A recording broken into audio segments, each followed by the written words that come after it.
दोस्तों, माह रमजान के गुजरने के फौरन बाद अल्लाह ताला हम मुसलमानों को ईद मनाने का मौका अता करता है। यानी कि रमजानुल मुबारक के गुजरने के फौरन बाद मुसलमान ईद मनाते हैं। मगर क्या आपने कभी यह सोचा है कि मुसलमान ईद क्यों मनाते हैं? मुसलमानों में ईद मनाने की शुरुआत कब और कैसे हुई, और दुनिया में सबसे पहली ईद कब और क्यों मनाई गई? आज के इस वीडियो में हम आपको ईद का पूरा इतिहास बताने वाले हैं, जैसे कि मुसलमान ईद क्यों मनाते हैं, ईद मनाने का असल मकसद क्या है, सबसे पहली ईद कब और किसने मनाई, और ईद हमें क्या संदेश देती है, यानी कि ईद हमें क्या पैगाम देती है। और साथ ही इस वीडियो में हम आपको अल्लाह के प्यारे नबी हजरत मोहम्मद सल्लल्लाहु अलैहि वसल्लम की ईद का एक ऐसा वाकया भी बताने वाले हैं जिसको सुनकर आप सबका दिल खुश हो जाएगा। इसलिए आज का यह वीडियो आप सभी के लिए बहुत खास है, आप इसको आखिर तक जरूर देखें।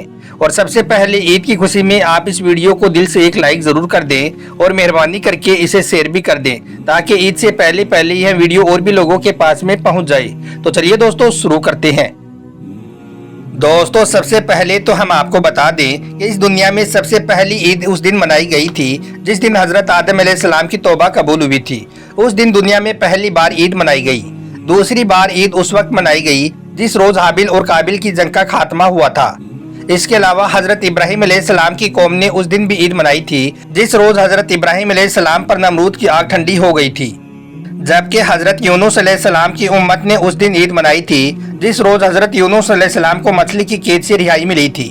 इसी तरह से हजरत मूसा अलैहिस्सलाम की कौम ने उस दिन ईद मनाई थी जिस रोज हजरत मूसा अलैहिस्सलाम अल्लाह की मदद से बनी इसराइल को फिरौन के जुल्म से निजात दिलाई थी। इसके अलावा हजरत ईसा अलैहिस्सलाम की उम्मत ने उस दिन ईद मनाई थी जिस दिन हजरत ईसा अलैहिस्सलाम पैदा हुए थे, और आज भी ईसाई लोग उसी दिन को ईद के तौर पर मनाते हैं। लेकिन हम आपको बता दें कि इस वक्त पूरी दुनिया के मुसलमान रमजान का महीना गुजरने के बाद एक सवाल के दिन ईद मनाते हैं, यानी कि रमजानुल मुबारक के गुजरने के फौरन बाद ईद मनाते हैं।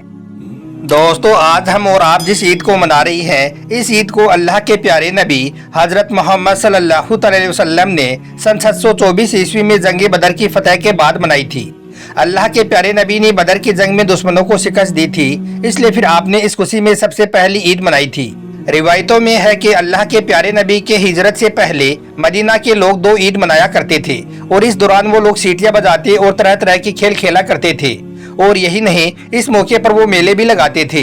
लेकिन फिर जब अल्लाह के प्यारे नबी मदीना में तशरीफ लाई तो मदीना शरीफ में सिर्फ इस्लामी फिक्र और दीनी मिजाज के मुताबिक और सिर्फ इस्लामी तौर तरीके पर जिंदगी का गुजर बसर होना शुरू हो गया।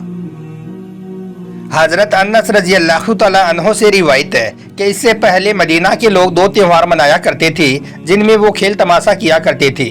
जब अल्लाह के प्यारे नबी ने उनसे दरियाफ्त किया, यानी कि उनसे पूछा कि यह 2 दिन जो तुम मनाते हो इनकी हकीकत क्या है, तो उन्होंने अर्ज किया कि या रसूल अल्लाह, हम जमाना जाहिलियत से इन त्योहारों को इसी तरह से मनाते आ रही हैं। तो फिर यह सुनकर अल्लाह के प्यारे नबी ने इरशाद फरमाया कि अल्लाह ताला ने तुम्हारे इन दोनों त्योहारों के बदले में तुम्हारे लिए इनसे बेहतर 2 दिन मुकर्रर फरमा दिए हैं। पहला दिन ईद उल अजहा का है और दूसरा दिन ईद उल फित्र का है। दोस्तों, अब हम आपको बताते हैं कि मुसलमान ईद उल फित्र का त्योहार क्यों मनाते हैं, यानी कि ईद उल फित्र की शुरुआत कब हुई। याद रखिए, रमजान का महीना इस्लामिक कैलेंडर के हिसाब से 9वां महीना है, जो सबसे मुबारक और पाक महीना है। रमजान के महीने में मुसलमान पूरे महीने भूखे प्यासे रहकर रोजे रखते हैं और अल्लाह ताला की खूब इबादत करते हैं। रमजान के महीने के बाद अगले महीने यानी कि 10वें महीने की पहली चांद की रात ईद की चांद रात होती है, यानी कि अगला चांद दिखाई देने के बाद ईद का ऐलान किया जाता है, मतलब कि ईद उल फित्र का ऐलान कर दिया जाता है। याद रखें, ईद उल फित्र इबादत और अल्लाह ताला की तरफ से हमारे लिए एक इनाम का दिन है। इस दिन मुसलमान अल्लाह ताला का शुक्र अदा करते हैं कि अल्लाह ने हमें रोजा रखने की तौफीक दी, ताकत दी और हमको गुनाहों से महफूज रखा।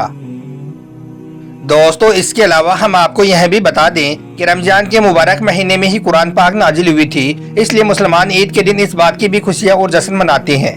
इसके अलावा रमजान के पूरे महीने में मुसलमान रोजा रखते हैं, अल्लाह की इबादत करते हैं और कामयाबी हासिल करते हैं। ईद इस बात का भी जश्न है। इसके अलावा कुरान पाक के मुताबिक रमजान के महीने में रोजा रखने के बाद अल्लाह ताला अपने बंदों को बख्शिश और इनाम अता करता है, इसलिए इस दिन को ईद कहते हैं। बख्शिश और इनाम की इस ईदी को ईद उल फित्र भी कहा जाता है। आइए दोस्तों, अब बात करते हैं कि ईद उल फित्र हमें क्या संदेश देता है, यानी कि ईद हमें क्या खास पैगाम देती है। याद रखें, अल्लाह ताला का हुक्म है कि जिस तरह से तुम ईद के दिन एक दूसरे के साथ प्यार और मोहब्बत से मिलते हो, वैसे ही तुम हमेशा लोगों के साथ प्यार और मोहब्बत के साथ में पेश आओ, यानी कि हमेशा मिलते रहो। इसके अलावा ईद के दिन का एक खास पैगाम यह भी है कि ईद के दिन गरीबों की खूब मदद भी किया करो। दोस्तों याद रखें, अल्लाह के प्यारे नबी बड़ी ही सादगी के साथ ईद मनाया करते थे। एक मर्तबा ईद के दिन अल्लाह के प्यारे नबी हजरत मोहम्मद सल्लल्लाहु अलैहि वसल्लम अपने घर से ईदगाह की तरफ जा रही थी। आपने देखा कि रास्ते में कुछ बच्चे खेल रही हैं। उन बच्चों के पास में ही एक बच्चा उदास और गमगीन हालत में बैठा हुआ है। उस बच्चे को देखकर आपके कदम मुबारक वहीं पर रुक गई। फिर आप उस बच्चे के पास गई और उससे पूछने लगी, बेटा सब बच्चे खुशी से खेल रही हैं, मगर तुम यहाँ पर उदास क्यों बैठे हो? तो इस पर उस बच्चे ने जवाब दिया, ए अल्लाह के नबी, मैं यतीम हूँ। मेरी माँ और मेरे वालिद दोनों का इंतकाल हो चुका है। मेरे लिए कपड़े लाने वाला कोई नहीं है। आज अगर मेरी माँ जिंदा होती तो आज मुझे भी मेरी माँ नहलाकर नए कपड़े पहनाती और फिर मैं भी खुशी खुशी के साथ इन बच्चों के साथ खेलता और फिर ईदगाह में जाता। बस यही बातें सोच सोचकर मैं उदास और गमगीन बैठा हुआ हूँ। बस इतना सुनना था। अल्लाह के प्यारे नबी की आंखों में आंसू आ गई। फिर आपने उस बच्चे से कहा, बेटा तुम मेरे साथ आओ, आज मोहम्मद तुझे अपना बेटा मानता है। फिर आप उस बच्चे को साथ लेकर वापस अपने घर आए और फिर उस बच्चे से कहा कि आज से हजरत आयशा तुम्हारी माँ है, हजरत फातिमा तुम्हारी बहन है और हसनैन तुम्हारे भाई हैं। इसके बाद अल्लाह के प्यारे नबी ने अपनी बीवी हजरत आयशा रज़ियल्लाहु ताला अन्हा से कहा, ए आयशा, इस बच्चे को नहलाओ, यह बच्चा यतीम है। यह सुनकर फिर हजरत आयशा ने उस बच्चे को नहला दिया। इसके बाद अल्लाह के प्यारे नबी हजरत मोहम्मद सल्लल्लाहु अलैहि वसल्लम ने अपनी चादर के दो टुकड़े किए, एक को उसके बदन पर तहबंद की तरह बांध दिया और दूसरा कपड़ा उस बच्चे को ओढ़ा दिया।